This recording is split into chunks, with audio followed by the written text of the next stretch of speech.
За сайн бацхан өрхөн хүндэт үзэгчтэй манай подкастын дэмжигчид, үзэгчид, фэнүүд бүгдэнд энэ өдрийн мэндийг хүргэе. За Батмөх битээр дахин энд цуглан уулзаад байна. Өнөөдөр битээр бас их сонирхолтой хэргийн талаар ярих боллоо. За сайн байна уу? За орой минь төргий. Одоо бас цаг зав гаргаад бидэнтэй бас нэгдээд за тэгээд бидний энэ үйлсэд бас ханцуу шамлан нэгдсэн.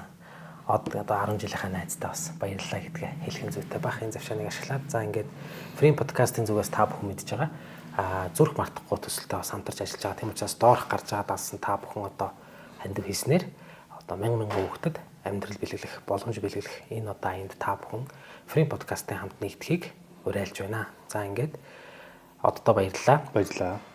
Энэ удаагийн дугаарыг эхлэе. Өнөөдөр бид нэр модтойгоос өмнө нэлээд ярьж ирсэн. Бид нэг ойд нэг юм байна, ойд ямар нэг юм байна гэдэг дугаарууд хийсэн.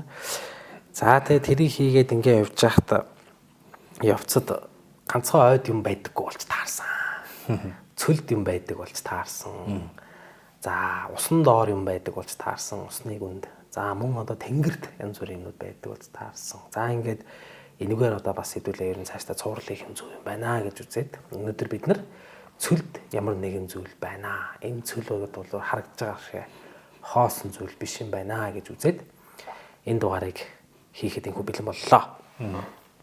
За хоёулаа эхлээд цөл гэж юу нэг юуг хэлээд байгаа тийм. Цөл гэж юу ямар газар байдгийг, ямар учиртай, дэлхийн хуурай газрын хэдэн хувийг эзэлдэг, ямар цөл ер нь байдгийг гэдэг талаас нь ярьсан дээр баг.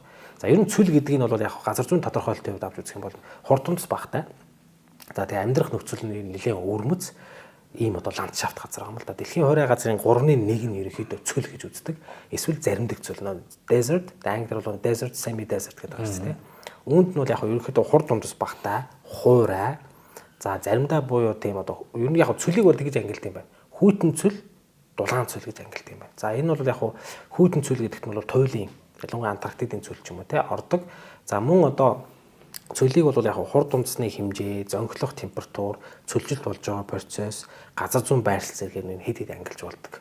За уур амьсгал нь ширүүн, маш хүчтэй хэлбэлцдэг. Өдөр болон шөнийн температурын агаарын хэм нэлээд зөрүүтэй. Одоо говьд тийм шүү дээ тийм. Өдөр нь халдаг, шөндөө бол өглөө бол сөргөн бараг өвлийн хүртдэг тийм. Ер нь ингээд аягүй сэрүүхэн болцдог тийм. Энэ ганцхан говьд биш. Ер нь бол одоо сахарын цөлдөж тийм байдаг, калахарын цөлдөж тийм байдаг. Цөлд бол бороо орох тохиолдол бараг байдаггүй. Зарим тохиолдолд нэлээд бага. Гэхдээ бол яг бороо орох үед бол хөрсөн усыг их хэмжээгээр шингээж чадахгүй учраас үер болох тохиолдол нэлээд байдаг. Цөл гэхээр л ер нь заавал элс гэж бодож болохгүй. Цөл гэдэг чинь бас одоо элсэн цөлж байдаг, чулуурх цөлж байдаг, тэр байтугай бүр цастай цөлж байдаг те. Одоо Антарктид бол одоо хамгийн хүйтэн цөл шүү дээ. За цөлд бол ер нь элсэн шуурга их болно, шорон шуурга их болно, салхийг салхилна. За ер нь цөлд нэг юм борооны дараа их хэмжээний одоо борооны дараа ингээд тодорхой хэмжээний юм жижигхэн юм нуур тогтоол усуу тогтох юм үзэгдэл бол явагдана.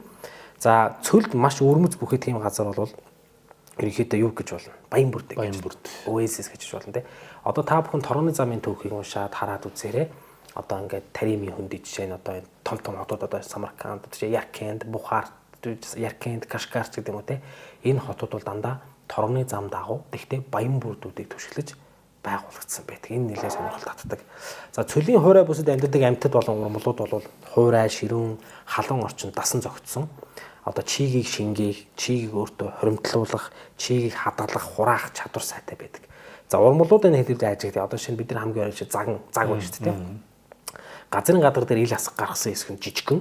Газрын гүнд байгаа хэсэг нь бол хэд дахин том. Яг үндс нь бол хэд дахин том. Тэр нь бол аль болох олон тийшээс халаалж чийг ус одоо эрдэс бодисыг илүү шингээхийн тулд тийм байдаг. За навчин жижигхэн, хатуу, нарийнхан байдаг нь халуун орчинд чигийг багаалтах ийм зорилттой. За цөлд бороо орохгүй хэдэн жил болох тохиолдол бол байдаг. За энэ үед бол урмлууд нь чигээ хадгалахад зогтсон ийм одоо зохиолгоотой байдаг. Тэсвэртэй. Тий. Одоо жишээ нь говьд, за өвхлийн хөндийд, калахарагийн цөлд ч юм уу зарим газар ингээ бороо орох үед эсвэл бороо орсны дараа богино хугацаанд цэцгэлээд тэг хагдардаг урмлууд хүртэл байдаг тий. За энэ нөхцөл байдал урмлууд дээр байх бол амьд дээр бас мөн адилхан. Цөлийн бүсэд амьдардаг амьтад бол дулаанаа бол чих, нүд, хамар гэсэн юм дайвар эрхтнүүдээрээ зохицуулдаг. Өөрөөр хэлбэл цөлд амьдардаг амьтдын одоо цөлийн үнэгч гэдэг юм уу тэдний одоо чихэн нүд нь их том байдаг те тэрүүгээр одоо нэг биеийн дулаанаа зохицуулж яадаг. За цөлд амьдардаг амьтдад нэг тохиолдоод байдаг зүйл нь Өдрийн халууныг бол ерөнхийдөө үүрэндээ модны сүүдэр бараад ч юм уу эсвэл одоо сүүдэр бараадах маягтай байдаг бол шөнийн хугацаанд бол идэвхтэйгээр ингэж одоо үйл ажиллагаа явуулдаг. Одоо ант зэрлэг араатууд бол гөрөөлдөг тий. За ер нь бол хүн төрөлхтний хувьд бол цөлд амьдрнаа гэдэг бол үргэлжил одоо хүн төрөлхтний хувьд сорилт байсаар ирсэн. Ерөнхийдөө хүн төрөлхтөн бол цөлөөс зугатаад гэж ер нь хэлцэхэд бол нэг буруудахгүй. Цөлд амьдардаг хүмүүс бол ихэнх тохиолдолд баян бүрд юм усны нөөцөн дээр тулгуурлаж багахан хэмжээний газар тариалан аж ахуй эрхэлдэг. Ерөнхийдөө мал аж ахуй эрхэлж амьдардаг. Тэр мал аж ахуй гэдэг нь бол нүүдлийн бэлчээр мал аж ахуй байдаг. За зарим тохиолдолд бол яг ан гөрөө эрхлэн тийм ээ. За цөлийн бүсэд бол яг газрын дороод цөлжилт явагдах магадлал өндөр гэж үздэг. Сүүлийн үед бол дэлхийд дахинаа цөлийн бүсэд бол байгалийн баялаг нэлээд олдох ийм одоо шинж тэмдэг нэлээд харагдаж байгаа. За мөн цөлийг юу гэж үзэж чинь гэхлээр одоо аялал жуулчлалын талаас бол хязгаарлагч хүчин зүйл биш. Харин одоо аялал жуулчлалыг дэмжигч бүтээгдэхүүн болох боломжтой. Дээрээс нь нар болон сархилны эрчим хүч гаргаж авахд одоо тохиромжтой бүсүүд гэж л үзээд байгаа юм байл л да. Би Батмөхөөс нэг асуулт асуумаар байна л да. За хоёул ингэ цөлгээд ярьж чинь. За Монголын хувьд бол одоо говь гэж ерөнхийдөө мэдээж өөр газрууд байгаа. Гэхдээ говийг ингээд төлөөлөд аваад үзэх юм. Сүүлийн жилүүдэд маш олон тооны Аз жуулчид ялангуяа одоо Япон солонгосууд гэдэг юм уу. Ийм хүмүүс манай говь руу ирж байна. Тайван, Сингапур гэдэг. Одоо яг энэ чиглэлийн мэрэгжлийн хүний хувьд жоохон ингээд асуухад одоо ер нь энэ хүмүүсийн гол татагдж байгаа яг говийг үзэх гээд байгаа тэр шалтгаан нь одоо юу гэж харагдаж байна гэж бодож байна. За яг туршлагатай аялагчдын зүгээс ярьж байгаагийн сонсохоор бас ингээд ингээд жоох юм уншаарахаар энэ цөлүүд маань бүгд өөр өөрсдөө гэсэн онцлогтой байгаа. Өнгөөр хүртэл өөрөөр тий. Говь гэдэг маань ерөөсөө энэ говь гэдэг үг маань өөрөө хүчтэй бол тий. Нэгдүгээр говьд ирээд үзэж байгаа юм бол хоёр бүхтэй тийм ээ. Энийг бол дэлхийн бусад цөлүүдэд хааж харах боломж тий. Одоо сахарын цөлдөхэд нэг бүхтэй тийм л байх жишээтэй тий. Калахаригийн цөлдөж гэдэг юм уу. За дээрэс нь мэдээж энийг дагаа явж байгаа ахуй амьдрал байна тий. Одоо тэмээг дагаад одоо тэгэл ингэний хормог ингэний сүүгээрээс ааруулч гэдэг юм тий. Гих мэтлээ явна. За дээрэс нь говь гэдэг бол өөрөө ерөөсөө үлэг гөрвөл малтаж судалдаг, ухаж төнгөдөг палеонтологийн хүмүүст бол говь гэдэг бол ерөөсөө яваач юм байна.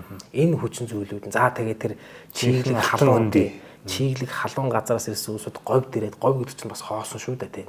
Зилүүд газар ихтэй одоо юу гэдэг ингээд нүдээ бэлчээгээл харахад одоо тэр ингээд баахан байшингийн дунд үйж байгаа дэрсэн нөхдүүч ингээд нүд нь хараа хүрэх газар хүртэл ингээд ямар ч байшин байхгүй хүн бараг явахгүй хаа нэг ингээд машины тоос манараад ч юм уу эсвэл ингээд нэг адуу тэмээний суу ингээд дургуулж зэрэглээ яваад ингээд харах тэр одоо бол гайхамшиг. Дээрээс нь говийн бас нэг гайхамшиг бол хэрвээ гэрэлгүй бол саргүй бол цэлмэг тэнгэртэй үед от харах. Гэх мэтлэн гэр ерөнхийдөө бол говь бол ийм зүйлсүүдээр нэлээ аялагчдыг татж байна. Ер нь Монголд ирж байгаа жуулчдын бараг 60-70% ер нь ямар нэгэн байдлаар говийн бүс рүү бол ордог.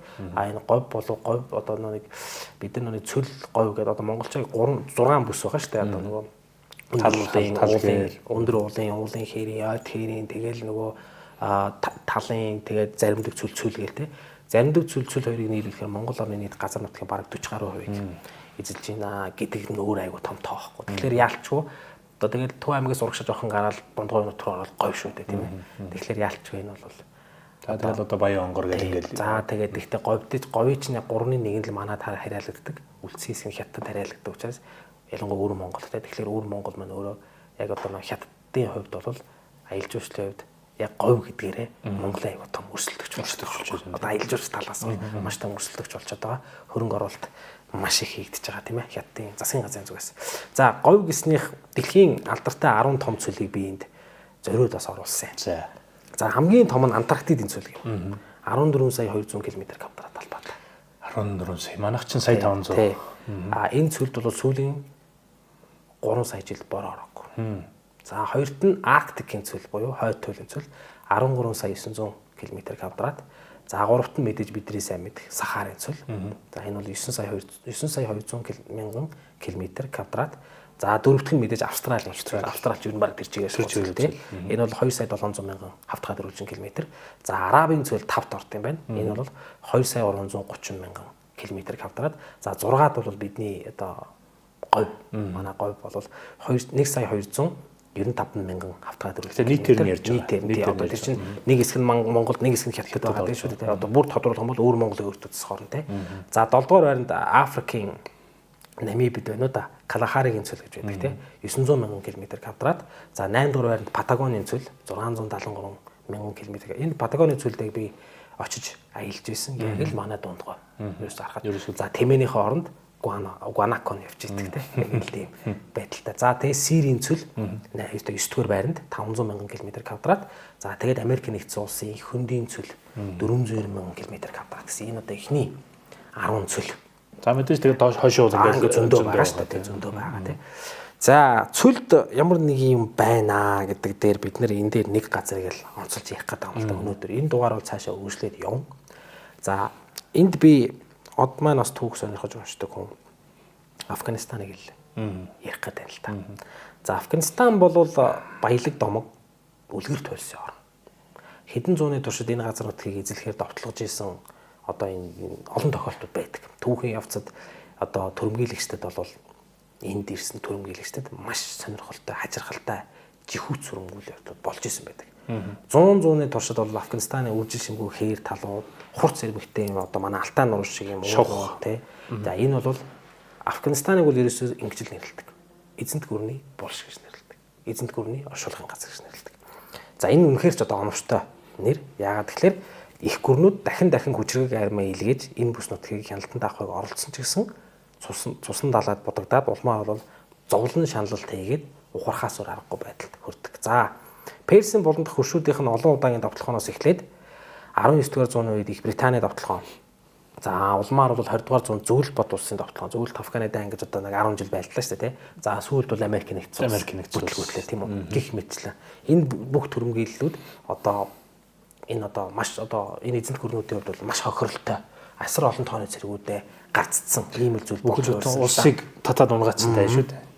Тэгэхээр эдгээр төрөмгийллүүдийн хооронд ч гэсэн Афганистаны ард түмэн бол бас их тайван байгаагүй. Байнга л одоо хоорондоо нөгөө шашны дайн, иргэний дайн тий харгас дарангуйлын дор бол амьдарч байгаад 1990-ад оны дунд үед бол яг хуу тэр Кандахарын үед тэр Пуштун овгууд нэгдээд Талибаны хөдөлгөөнийг үүсгээд улмаар бол энэ хөдөлгөөнд тууштайгаар тэлээд эцэст нь зүүн хойд нутгийн багахан одоо эсэг үүслээс бусдыг нь өөртөө нэгтгээд нийт газар нутгийн 90% хяналтанд оруулсан байна. Талибаны тогтсон. Тий, Талибаны 2001 оны 9 дугаар сарын 11-ний халдлагын дараа бол Аль-Каидагийн удирдагч Усама бин Ладеныг баримтлахад энэ яг уу Америк нэгдсэн улсууд тусдахаас татгалцсан нь бол Афганистанд дахин нэг удаа одоо цэрэг оруулахад хүргэсэн нь одоо Америкуудын орсон байдал тийм ээ.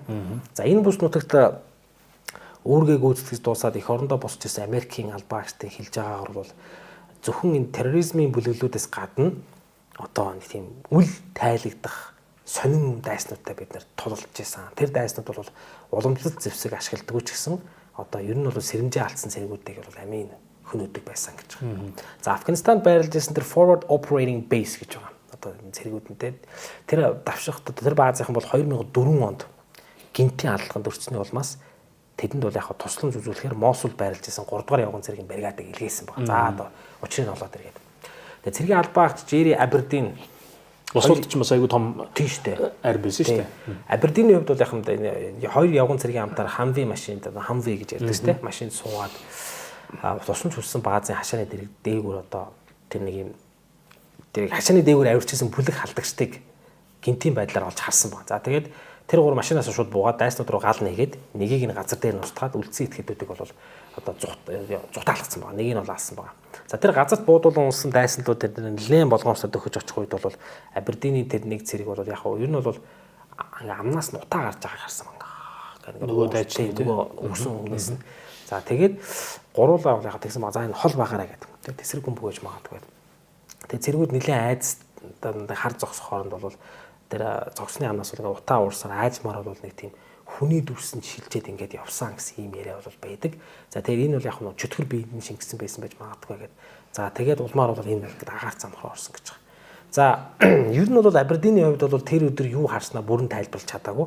3 зэрэг гурвал яг ижил зүйлийг л яриад байгаа. Мөн энэ тэрийг харах үедээ мэдэрсэн тэр айдас гэдэг. Энэ айдас бол ерөөсөө аимшигтай байсан гэдэг.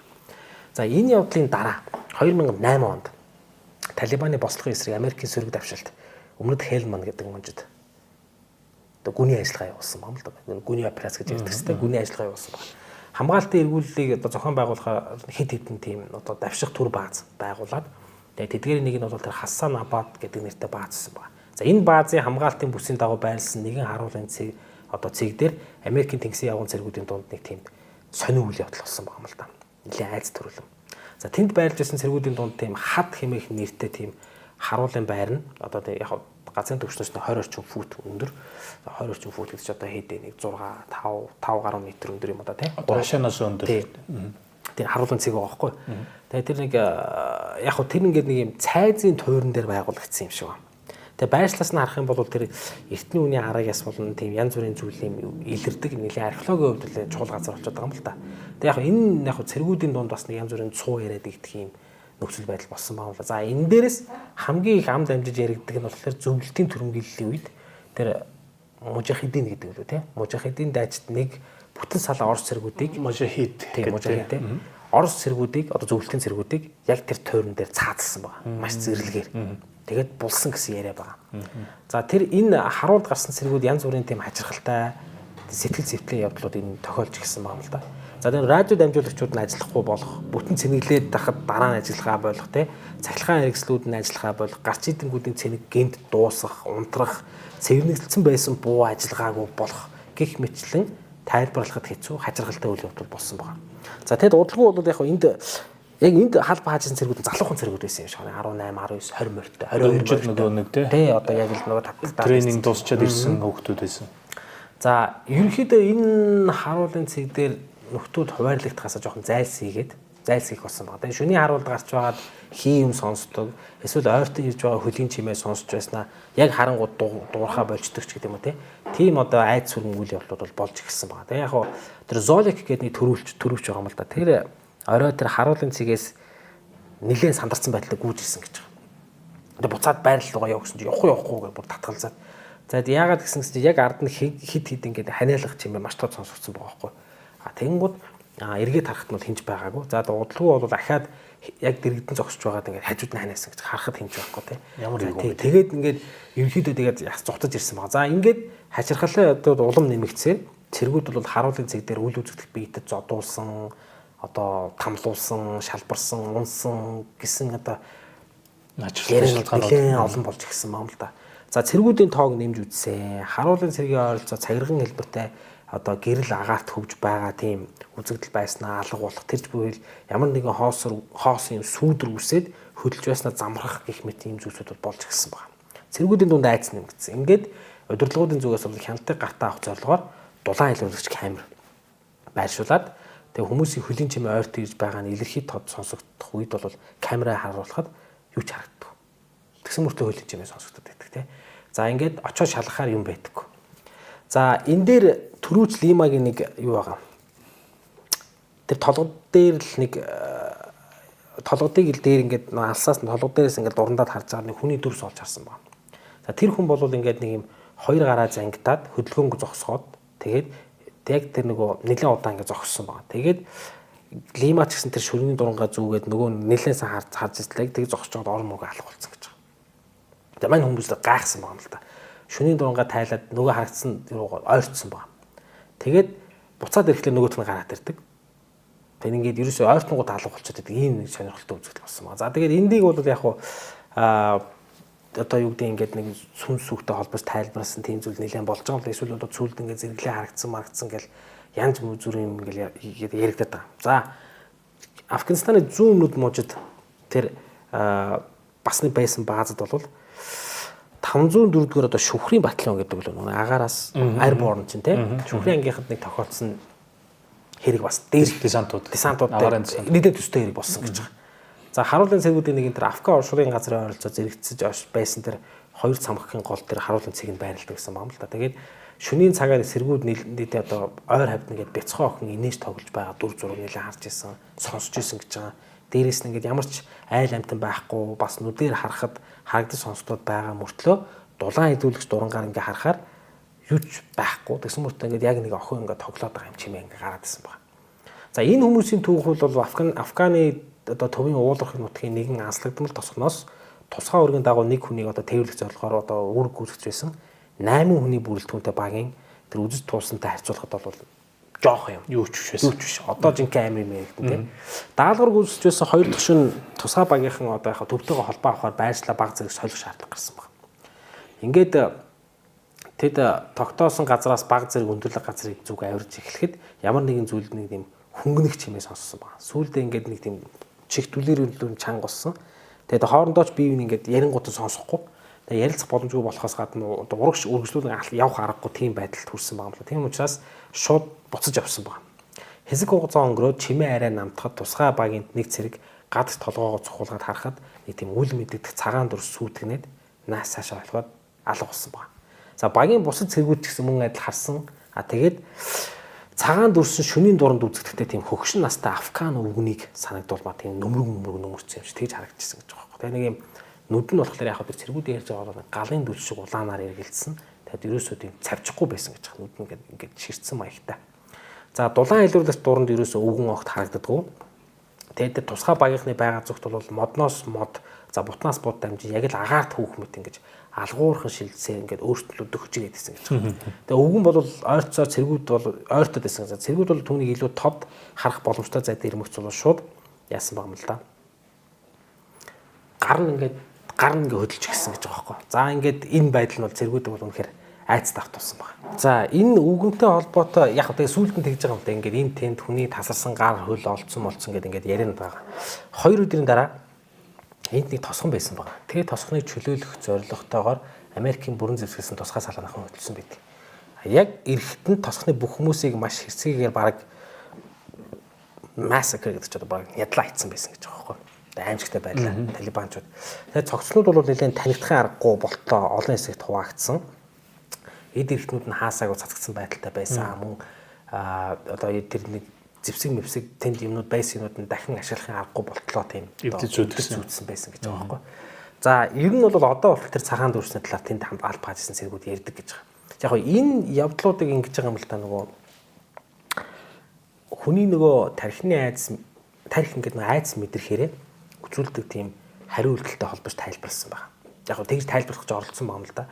Бидний тарих бол хүлээж авахд хитрхи сэтгэл сэртхийлэг аимшигтай зүйлстэй дайралтвал өөрт арай дөхөм ямар нэгэн зүйлээр орлуулж ингэж төсөөлдөг хамгаалах механизмынд ажилдаг гэж тэдэнд үзээд тэгээ жишээ нь ямар нэгэн сүнс сүдрийг харахтаа хөгшин хүн гэж харах ч гэдэг юм уу залуу хүн гэж харах ч гэдэг юм уу те эсвэл их хит их стресснээс болоод тарих бидэнд хийм ер нь тарих чинь бас хүнээр жоохон наадд юм ба штэ өөрөө тийм байсан байж бас болох юмаа гэж үзэх юм хүмүүс бас байгаад байгаа. За цэргүүдэд тохиолдсон явдлууд ч мөн айцаас үүдэлтэйгээр хүний тархины гаргаж болох юм хариу үйлдэлүүд одоо өөрөө imagination тэгээд яг энэ цэргүүдийг тэгж байгаа бол гэрээсээ хоол, гэрээ сандсан, дайсны халдлага хизээ мэдгүй болдог. За тэгээд мэдээлэл байхгүй, ялангуяа шөнийн цагаар үзэгдэх орчны хязгаарлагдмал болмогц айц төгшөр улам нэмэгдсэн үедээ энэ одоо хажиргалтай зүйлсийг тархин төсөөлөөд бодсон ийм зүйл бас байж болох юм аа гэдэг зүйлийг бол тайлбарласан байна. За энэ дээр ялангуяа Джон Болн энэ дээр нэг учир бүтүүлэг хэргийг ярьсан байдаг.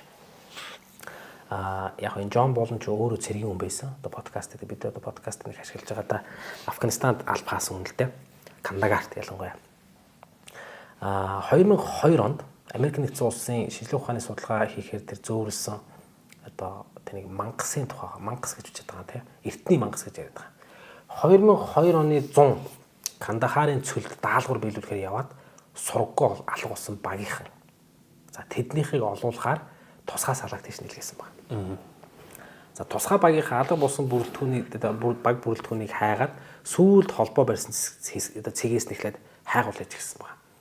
За тэг мөрийг олсон. За ингээ мөрийг мөшгсөний эцэст уулархаг бүс рүү нэлээ орчихсон. За тэр Афганистаны уулууч юм шох агуу ихтэй ер нь хүмүүс явахад хэцүү яваад байдаггүй тийм газар юм байна л да. За тэгээд тэндээс хайгуул хийсний эцэст бол цэргүүдийн эд хэрэглэл, хувцас хунар, зэвсэг, эвдэрхий зэвсэг эдрийг олсон баг. Жохон цаашаа яваад эрдлийн одоо мөрөө жохон цаашаа явхад цаашаа бол цусны толб, цус уссан хэсэг. За тэгээд ер нь бол энэ алга болсон ингээд байгаа цэргүүд нь ихэд халдлагад өртөж амар өргөцсөн юм байна гэж. Тэг яг цаашаа явах тусам юу болж байгаа гэхээр агууны үүднээс бол дайз, дашмаг, хонгоо тэнийг айгүй хонгорууд олцсон байгаа будалцсан болсон байгаа байхгүй. Ерөнхийдөө тийм тулаан болсон байна гэдэг байгаа. Өөрсдөө хамгаалсан шүү дээ. Нэг өстөд тэнд цэргүүд бол буудсан. Нөгөө эсрэг тал бол буу муу байхгүй ямар нэгэн өөр зэвсгээр тулдсан гэдэг байгаа байхгүй. За тэгээд цаашаа ингээд явах тусам цэргүүдийн урагдаж тасцсан хувцснууд, за мөн одоо хагас дутуу мөлдсөн хүний арга яс Тэгээ ер нь тиймэрхүү байдалтай байгааг олж хараад цэргүүд нь бол бидний хайж явж байгаа тусгай ангийнхан бол байхгүй болсон юм байна. Халдгад өртөж бүгд амар үүрэгдсэн юм байна гэдэг тодорхой болсон. За тэгээд дайсан бол ойрхон байна. Тэгээ хамгаалтын тойрог үсгээд буу зэвсгээ бэлдээд тэгээ шууд ингээд чиглэлээр тэр агуур төгсөн байгаа. За тэр агуун эргэн тойронд бол олон ангал тийм зүйлсүүд байсан. За удалгүй бол эдгүй агуун тэр заацын нэгнээс ямар нэгэн зүйл ингээд нэг юм одоо ханхууд ингээд сүтгий гэдэг. Одоо ингээд гэрэлтэй хэсгээс ханхуур хангууд тэнд дотор ингээд нэг юм ингээд наашаа ингээд нэг сүцгээд явж байгаа. Тийм их зүйлийг харсан байна. За ингээд харсныхаа дараа тусгай багийн ахлагч бол яасан байгаа байхгүй. Ахлагч нь ингээд дургшаа төрүүлж оронгууд нь модон аягүй томчаад нэвт цээжийн сүлбээ цааш наваа явсан байна. За ингээд тэнд дотроос нэг тэдний ярьж байгаа бол 13 футын өндөртэй биеэрээ битүү амтны айрс нөмөрсөн урт улаан устай нэгэн зүйлийн тийм маш том биетэй хүн тэднлүү довтлсон байна. За тэр зүйл бол ахлагчийн биед сүлбсэн ч одоо эргүүлэн авах цогцсон дөхөж очих үед багийнхан бол буудсан байна л да. Ерөнхийдөө бол яг нөгөө нь багийнхан ч сандарсан байгаа хэвээр ахлагч нь ингээд жадаар нэвт сүлбэд алдчихж байгаа хөө шидэн жадаар сүлмөдөж юу гэсэн үг вэ тий. Тэнгууд нөгөө 13 фут өндөртэй хүмүүстэй аврах хүн байгаа байхгүй. Тэгээ нөгөө үед чинь айц шууд үзий яталт уур хилэнгээс солигдоод ингээд шууд гал нээсэн байна. За ингээд буудсны эцэд бол тэр аврах биетийг тэгж тодорхойлж байгаа. Хоёр гартаа 6 авруутай шүдэн яг л махчаа араатных шиг хурц хөлдөө мөн л амтны арьс угал шааха болгосон байсан. Тэгээд ямар амтных гэдгийг танигдах гэсэн маш олон ясаар юм болтойхон хийсэн юм яснууд ингээд биедээ зүүцсэн хувцснаас ингээд зүүцсэн. Бодит гэдэг нь бол шууд яасан ба тусгай авах шууд тулаад бүхэн ойлгоод тэгээд унгасан ба маш удаан бууж 30 секунд тасралтгүй буудаж унгасан гэж байгаа. Одоо ингээд нөгөө автоматик сумар шүү дээ. За тэгээд араатныг бол нисдэг тэрэг тусгай нисдэг тэрэг зөөгөөд тэгээд лабораторид авч явуулсан. Тэгээд Эрдэмтдийн багийнхан бол тэгжсэн ба 500 гаруй килограмм жинтэй энэ биет бол зөөвөрлөхөд маш хүндрэлтэй байсан. Тэгээд үнэр бол амар байсан. Хагастай. Тэгээ араатны биес тэр ялгарх таагүй өнөр бол энэ байдлыг нэлээд хүндрүүлж ирсэн. Тэгээ тэр C130 гэдэг загварын карго нисдэг тэрэг. Юу? Ачааны нисдэг тэрэг. Ачааны онгоц. Онгоц тий. Ахмад тэр яг хэд удаа ерөнхийдөө тэр үнэрээс болж ухаан баларцсан тухай бол сүүлд нь тэмдэглэл дээр бичсэн бэ тий. Тэгээ энийг бол нөгөө Кандахарын аврах бит гэдэг байхгүй. Тэгээ энэхүү бодит тохиолдол өөр хаач байгаагүй гэж үздэг боловч тэр Библийн сударт бол түүнтэй тустай байж болох ус тэр Нефилим гэж мангастай тухай бас өгүүлсэн байдаг юм байна. Нефилимчүүд гэж эхлэл ном дээр байна. Эхлэлтэй. Тэгээ Библиэд яг тэдгэр аратнууд бол хагас бурхан боيو тэнгэрээс цөлөгдсөн.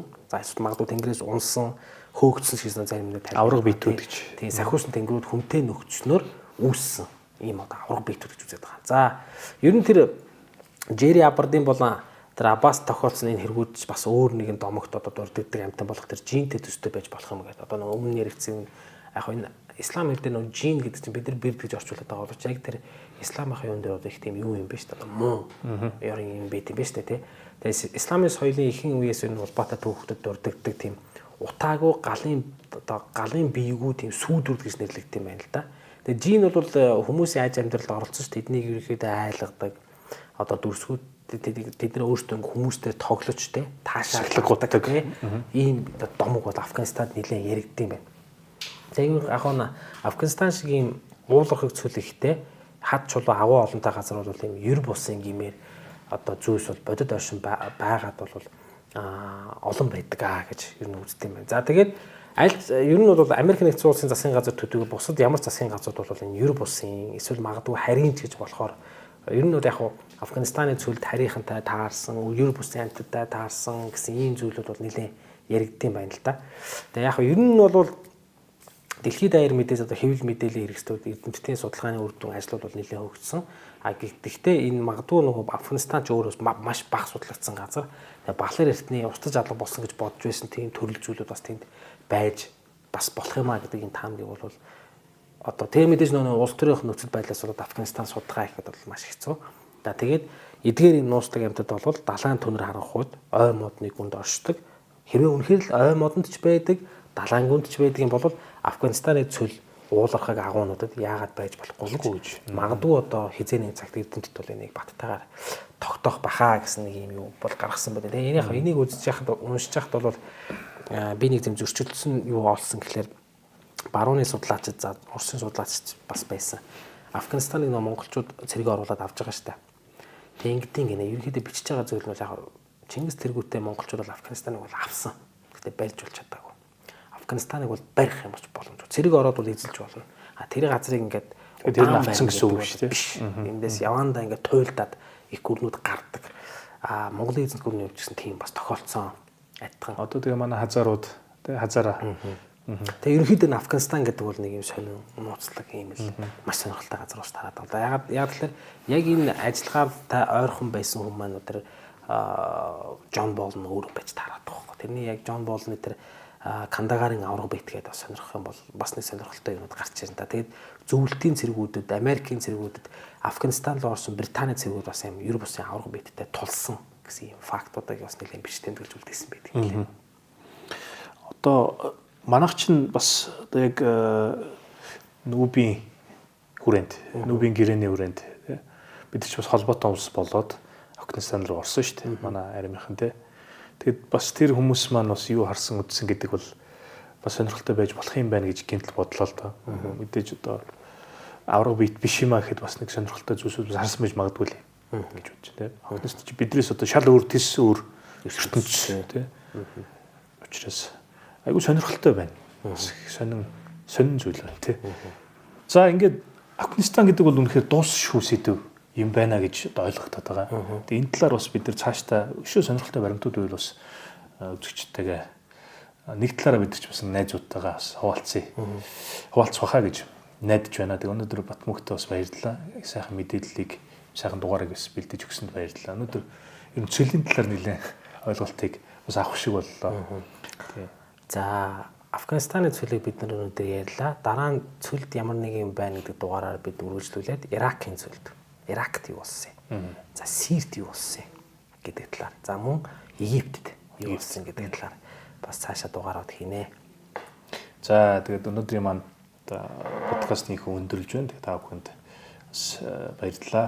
Тэгээд та бүхэн бас лайк, шеэр харамгүйгээр бидэндээ бас зориулаарай. Тэгээд бидний ажилд бас дэмжиж урам өгөөрэй гэж хүсэх байна. Тэгээд та бүхэнд бас амжилт хүсье. Баярлалаа. За баярлалаа.